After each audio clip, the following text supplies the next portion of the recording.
All right, so with this video, we're gonna do a Russian treatment. So we're gonna stimulate a stroke patient that has gone into a wrist flexion synergy here. So the problem with that is that usually the fingers are locked in a flexion, the wrist is locked in a flexion, they can't use this hand functionally now. And because it's a neurospasm, if you try to pull the fingers open, it actually will fight you and pull more into flexion. So what we're gonna do is we're gonna utilize Russian here to activate her wrist extensors, and we're going to pull her back into extension here and try to get this hand as much as we can into neutral with the treatment. Okay, so our patient is in flexor synergy. We're going to apply the pads here. Wrist extension. Okay. So notice that they have a lot of hair, so what I usually do, I will hold my hand here to make sure that they have good contact. You can also apply some tape if you want to get better contact. So we're going to electrotherapy.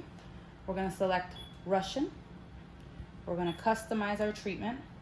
So we're going to turn our cycle time, leave it at a ramp of 2. We're going to turn it on for 5 seconds, and we're going to go off for 10 seconds because I don't want to fatigue her too long. All right, so we're going to start turning up, and we're going to be looking here for the fingers to start opening up with the current. All right, so turning.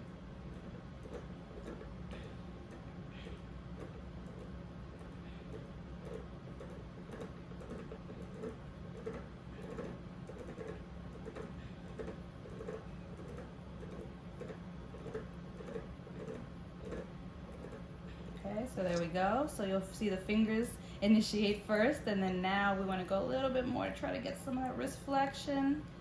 Good. And start. Now my patient obviously hasn't had a stroke, so patient, how does this feel? Give us some feedback. Just feels weird. Feels weird, yes. Okay, the current is doing the work. So now they're in a 10 seconds. So this time, if the person had some sensation when it turns back on, I'm gonna cue her to help it and go into extension. So go. So there goes the current. So I tell them try to extend, try to extend, try to extend. Good, good, good, good.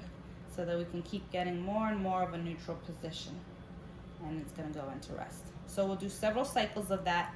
And what our hope is that once the treatment is done, the hand is in more of a neutral position, and we can begin splinting techniques to help them be more functional with their transfers.